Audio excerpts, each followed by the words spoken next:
Salut de Paris, la ville lumière et de l'éternel amour. Je vous offre une nouvelle vidéo pour continuer le combat de la vie. Oh les cœurs, à cœur veillant, rien n'est impossible, chers amis.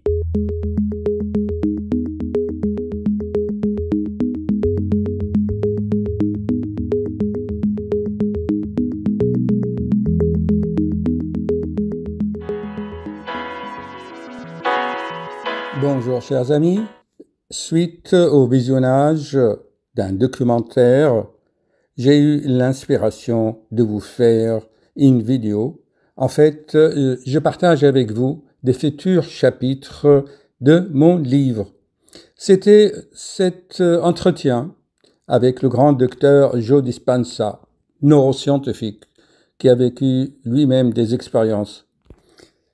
Comme je vous l'avais dit déjà, quand vous regardez une vidéo, vous allez aller dans votre bibliothèque, dans votre cerveau, dans votre acquis, tout ce que vous avez acquis de connaissances et essayer d'en faire une synthèse. Alors voilà, je partage avec vous. En regardant cet entretien, moi, je suis parti aussi dans ma propre, imaginaire, réflexion. Voilà. Allez, nous partons pour un petit quart d'heure. C'est dimanche après-midi, on est tranquille.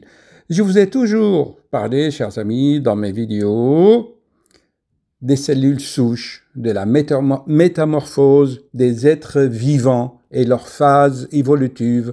Je vous avais fait des vidéos à propos de l'embryogénèse qui résume la phylogénèse et l'ontogénèse qui résume l'évolution de toute l'humanité à son stade actuel. Voyez-vous, chers amis, la science a montré que nous avons, comme tous les êtres vivants, des cellules souches. Il y en a qui les appellent les cellules imaginaires ou imaginales ou imaginatives.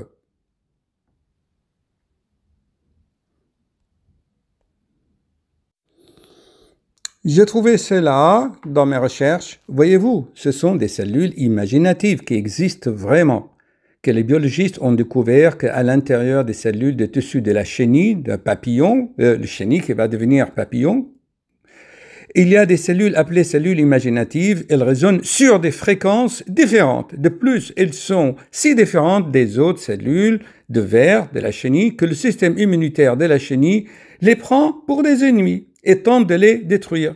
Mais de nouvelles cellules imaginatives continuent d'apparaître et de plus en plus, soudain, le système immunitaire de la chenille ne peut plus les détruire assez vite et ils deviennent plus forts en se connectant les uns aux autres pour former une masse critique. Ça, c'est la notion de masse critique, vous la trouvez partout, même dans les explosions atomiques. Dans la bombe atomique que les Américains qui avaient lancé le siècle dernier, il fallait une masse critique d'uranium pour faire exploser la bombe. Même dans toute chose, il faut une certaine masse critique. Et cette masse critique qui va reconnaître leur mission et réaliser l'incroyable naissance d'un papillon. Bien sûr, on va arrêter là. Là, vous retrouvez donc l'évolution. Ce que je voulais dire, c'est pas tellement la science, c'est prendre ces concepts et en faire une synthèse globale par vous-même. Donc,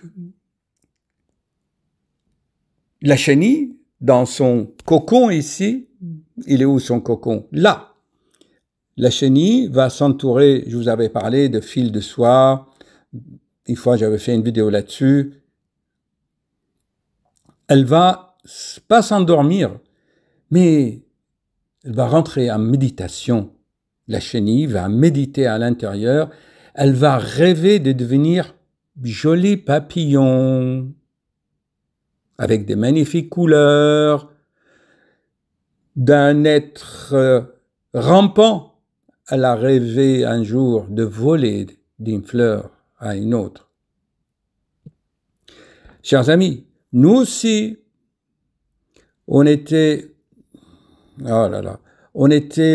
avant le Big Bang, on était aux confins de la sphère de lumière.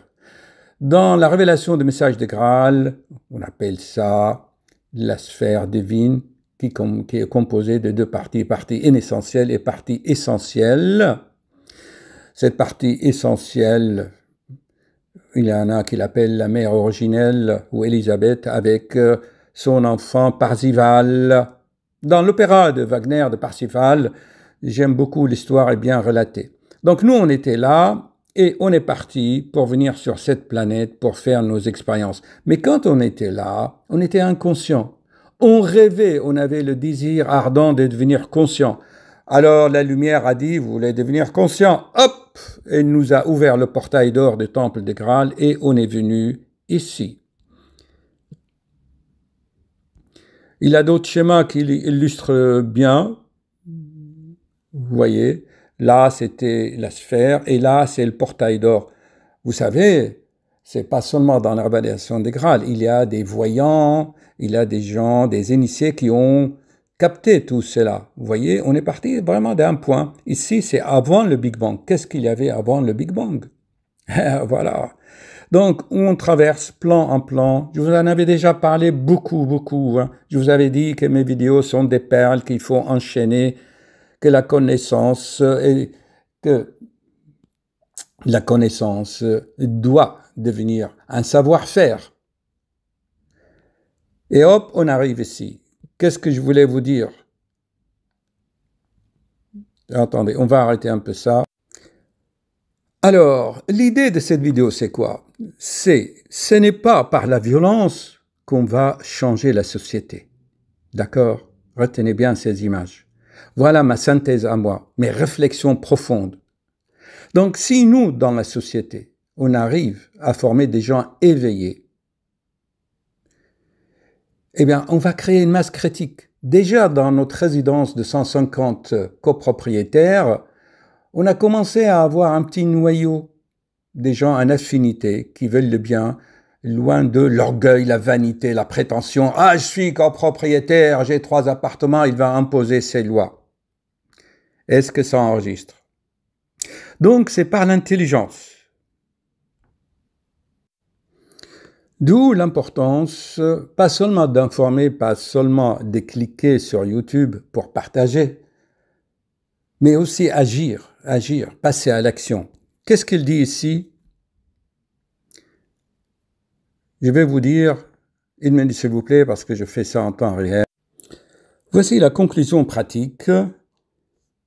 Margaret Mead, 1969, qu'est-ce qu'elle a dit? Que actuellement, déjà depuis 68, je me souviens, j'étais encore étudiant, lycéen, terminal. Dans notre société actuelle, qu'est-ce qui se passe? Ça bouge de partout. Nous ne devons jamais douter qu'un petit groupe de citoyens motivés et déterminés puisse changer le monde. Ça sera certainement ainsi que malgré tout, nous nous sommes trouvés. Je crois fermement, comme beaucoup d'autres, qu'il y a une effervescence évolutive dans le tissu de la société actuelle, malgré la clameur de la peur, de la cupidité, de la surconsommation et de la violence qui s'exprime à travers le tissu social. Et moi, j'ajoute actuellement, quel est le plan de gouvernement ou des banquiers, des traders? Leur idée de semer la confusion parmi les citoyens. Un jour, ils vous disent les masques, c'est oui. Un jour, ils disent non. Un jour, il faut faire ça. Un jour, il ne faut pas faire ça. Et je crois qu'il y a un grand philosophe qui s'appelle Arendt, je crois, il a dit, tu veux dominer, la peur ne suffit plus, la surconsommation ne suffit plus, la force ne suffit plus, maintenant tu sèmes la confusion. Comme ça, les citoyens sont divisés, ils ne savent plus, et du coup, hop, ils rentrent dans leur coquille. Donc, il existe une union d'hommes et de femmes que nous pouvons appeler les cellules imaginatives qui révèlent un monde différent, une transformation, une métamorphose. Le poète uruguayen Mario Benedetti a écrit « Que se passe-t-il si un jour, au réveil, nous réalisons que Nous sommes la majorité. Nous, les créatifs, qui semons l'énergie. Nous insufflons le courage. Je vais vous montrer des faits historiques à ce propos. Eh bien, nous, à la manière de papillons, on fera sortir ce monde de leur cocon, ces zones de confort, de la peur, de la confusion. C'est le temps de l'éveil. Des groupes de cellules imaginatives se ressemblent partout. Elles commencent à se reconnaître. Elles développent les outils d'organisation pour augmenter le niveau de conscience, afin que la prochaine étape de notre société humaine se manifeste pour créer une nouvelle société qui cessera d'être une chenille rampante sous les bâtons des policiers et les fausses déclarations et les fake news et BFM TV et leurs mensonges. Il n'y a plus de malades dans les hôpitaux, ils disent qu'il y a une épidémie. Mais sûr, il y a des séropositifs au Covid, mais il n'y a pas de maladie, il n'y a pas de mort dans les hôpitaux. Mais ils nous font peur quand même. Ah, la 12e vague. Il n'y en a pas. Donc je continue. Soyez, chers amis, ces cellules enthousiastes, comme moi, enthousiastes, haut les cœurs. Connectez-vous les uns avec les autres. Mettez des fleurs sur le chemin de votre prochain, de votre collègue de travail. Ne parlez pas de mal de lui, ne le critiquez pas, ne le jugez pas. Et ainsi, on va construire une humanité nouvelle. Deepak Chopra, c'est encore un médecin américain d'origine hindoue.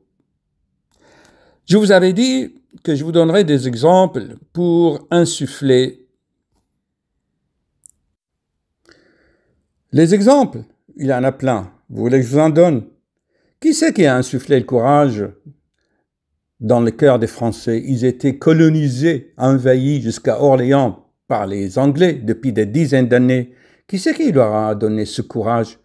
Il ne suffit pas d'une masse critique. Parfois, il suffit d'un seul individu qui capte cette énergie cosmique et la perfuse autour de lui. Souvenez-vous. La voilà. Elle insuffle le courage. Vous l'avez connue. Je vais vous donner d'autres exemples. Là, vous reconnaissez Ramsès. Dans la bataille de Kadesh, c'est lui le premier, avec son char. Il a couru, il a crié et il a insufflé le courage à ses soldats et ils ont vaincu. On peut même encore faire plus, car selon la physique quantique, écoutez-moi bien, chers amis, selon la physique quantique, vous pouvez matérialiser la force de vos pensées, car l'énergie créatrice, vous la captez et vous l'orientez par votre pensée, par une concentration extrême. C'est pas par la méditation, en genuflexion ou en mettant les mains sur les genoux. Non, par l'intention et l'attention. Là, vous trouvez Moïse en train d'être affronté encore à un autre pharaon. Il a libéré tout un peuple et ça, ce n'est pas de l'imaginaire. Est-ce que ça enregistre, voyons? Ah oui, ça enregistre. Continuons. Donc, c'est avec une volonté. Cette volonté, avec de l'enthousiasme, de l'énergie, de l'émotion, de vouloir intense, le vouloir qui vient de votre cœur, vous pouvez ainsi, là, vous voyez, vous souvenez-vous, là, Moïse, les prêtres égyptiens et le pharaon, c'est quoi? C'est un serpent. C'est que Moïse avait une telle force qu'il pouvait concentrer cette énergie et créer dans la matière subtile, dans l'éther, des formes vivantes.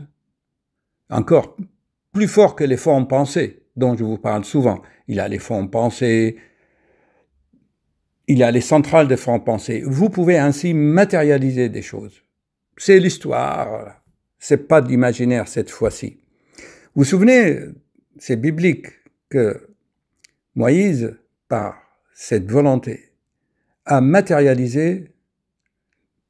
Il a son bâton en serpent. C'est-à-dire, quand il a jeté son bâton de berger devant le pharaon, c'est par le pouvoir de la pensée extraordinaire, parce que Moïse était en contact direct avec la force cosmique, Dieu lui-même. Et vous avez vu la force. C'est pas de la mythologie, c'est pas des histoires, c'est de la vérité. Sinon, le peuple hébreu n'aurait jamais pu quitter l'Égypte et se libérer de l'esclavage. Des exemples comme ça, on en a plein, même dans les guerres, dans beaucoup de choses, même dans l'entreprise. Dans l'entreprise, eh bien, s'il y a un ingénieur créatif, vous voyez ce qu'il peut faire. Allez chez Apple, au Silicon Valley, et vous allez voir des miracles. Hein. Allez, vous voulez que je résume encore pour que vous ayez une idée claire et éveiller votre conscience? Je suis parti des cellules imaginaires des papillons. D'accord? J'ai comparé cela à nous-mêmes quand nous étions au stade des germes, d'étincelles divines endormies aux confins de la sphère divine, et nous, comme les chenilles dans ce cocon, nous aussi, on était dans là-haut, on rêvait à devenir autoconscient de nous-mêmes. Et on a été envoyé par la force de la lumière, par le portail de Saint Graal, sur la planète Terre pour faire des expériences. Je vous avais parlé d'une masse critique. Ça veut dire que la société, une nation, peut être comparée à un organisme vivant. C'est le tissu social. Et on a comparé les cellules imaginatives à des individus créatifs qui créent, qui sèment des concepts de la paix, qui éveillent les consciences. Et je vous avais dit, la violence dans les rues n'aboutit pas à grand-chose, qu'à des drames, qu'il faut faire ça intelligemment, en arrivant à une masse critique des gens, des citoyens éveillés. Ensuite, je vous avais donné des exemples. Attendez, allez, on va revenir à toutes les images là, vous voyez. J'aurais dû parler ça avec les images. Ensuite, je vous avais donné des exemples sur Ramsès et sur Jeanne d'Arc, d'accord, qu'ils ont pu insuffler, mais je vous avais dit que dans le monde moderne aussi, ces pionniers sont remplacés par les gens créatifs, les inventeurs, les créateurs d'entreprises. Et on a fini ici par Moïse en disant que c'est possible si vous utilisez cette force. Vous créez vous-même votre réalité, comme Moïse a créé les cerfs. Vous créez votre réalité par vos pensées, par votre pouvoir de l'intention. Est-ce que c'est clair tout cela? Ne sous-estimez pas votre faculté de créer vous-même votre réalité. Seulement, la seule chose, c'est qu'avec Moïse, lui, il la faisait directement. Mais à l'échelle actuelle, c'est que vous créez votre réalité, mais il y a un décalage entre votre pensée et la réalisation, parce que sur la planète Terre, l'espace-temps, la notion espace-temps quantique n'est pas le même. C'est pour cela, votre réalité actuelle n'est que le résultat de vos pensées dans le temps. Est-ce que c'est clair maintenant? Allez, haut les cœurs et suivez vos rêves. Je pense que c'est ma dernière phrase qui est importante. Votre réalité actuelle n'est que la cristallisation de vos pensées dans le temps. Il y a 10 ans, 15 ans, 20 ans, 30 ans. Moi, je cite mon exemple dans mon livre. Dès l'âge de 8 ans, j'avais un rêve de devenir médecin et aider, soigner mes frères et sœurs. J'avais 9 frères et sœurs. Voilà, parfois ça peut mettre 40 ans. Mais sachez une chose, votre réalité actuelle n'est que la cristallisation de votre volonté, de votre vouloir qui a créé vos pensées. Vouloir penser réalité. D'abord, vous avez la volonté de faire.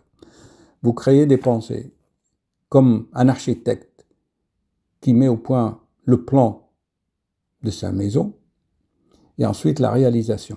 Et n'oubliez pas, votre réalité actuelle n'est que le résultat de vos anciens vouloirs, tel que tu l'avais voulu, tel que c'est actuellement, ta vérité, ta réalité. Allez, haut les cœurs.